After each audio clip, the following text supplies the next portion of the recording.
An analysis of Sherwood Anderson's hands. Sherwood Anderson lived from 1876 to 1941. He was born in Camden, Ohio.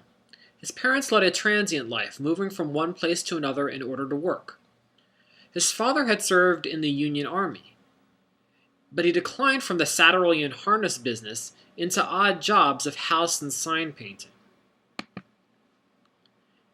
Sherwood Anderson attended school only intermittently, while helping to support his family by working as a newsboy, a house painter, a stock handler, and stable groom. At the age of 17, he moved to Chicago where he worked as a warehouse laborer and attended business classes at night. During the Spanish-American War, Anderson fought in Cuba and returned after the war to Ohio for a final year of schooling at Wittenberg College in Springfield. For the next few years, Anderson moved around restlessly.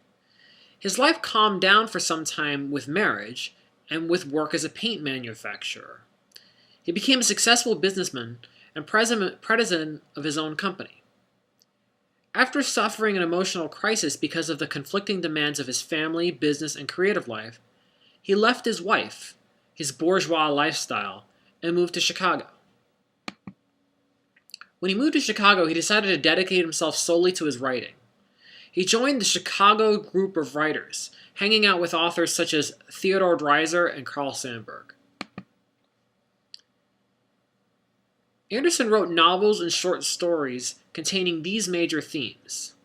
First, there was a focus on complex psychological issues, probing the inner lives of the average American person who lived outside of big city life. He also looks at the pursuit of success, and he expresses disillusionment with the success ethic and or faulty pursuits of happiness. Anderson is definitely not a moralist. Instead, he qualifies as a realist, using realistic language, descriptions, and incidents, not otherworldly or spiritual devices. His interest in the thought process of his characters extends beyond the kind of strict realism that Mark Twain would have employed.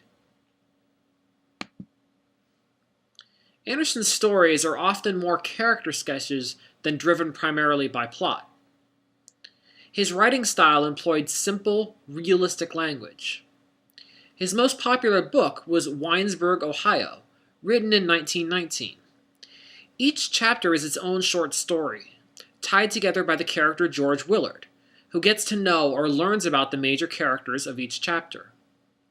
This book is unique because although it has a basic pretense of a novel, it is really just a collection of somewhat interconnected short stories. The story Hands is a chapter within this book. The stories in his books are characterized by casual development, complexity of motivation, and an interest in psychological processes. Anderson directed the American short story away from the neatly plotted tales of Edgar Allan Poe and O. Henry. Instead, and therefore his style significantly influenced the young generations of writers just beginning to write at the time of his popularity. That included Ernest Hemingway, F. Scott Fitzgerald, and William Faulkner.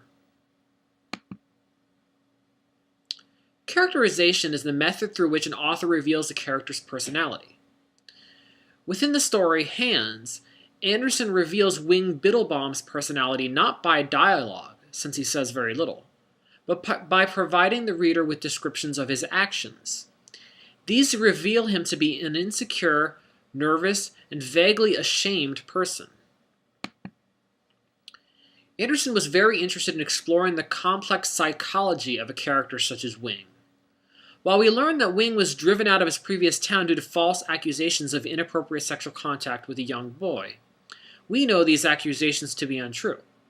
Regardless, Wing has become paranoid and ashamed of himself as a result. He also appears to be afraid to touch or connect with anybody. There are at least two major points of social criticism this story can be viewed as raising. The first is a critique of society's willingness to cast out those who are seen as weak or different. Some have interpreted this story to suggest that Wing was gay and therefore was already considered an outsider within the town before the false accusations were spread. Regardless of the dubiousness of the allegations, the townspeople were quick to turn on him. The speed and ease with which others will destroy a person's life is certainly revealed within this story. Second, this story may contain a critique of society's expectations of men as rejecting those elements that are labeled as feminine. Thus, by being a caring and nurturing teacher, his gender roles are questioned by the community. This allows them to easily believe the dubious allegations made. Wing Biddlebaum seems to have a great capacity for love, which is ironically his downfall. The story also seems to be suggesting that we are not always in control of our fate. Even our better traits, like the sincere care he shows for his students, can be one's Achilles heel. Fate is sometimes cruel and arbitrary. In the last paragraph, the author says that at the end, Wing still hungered for the presence of the boy, George, who became the medium through which he expressed his love of man, the hunger again a part of his loneliness and his waiting.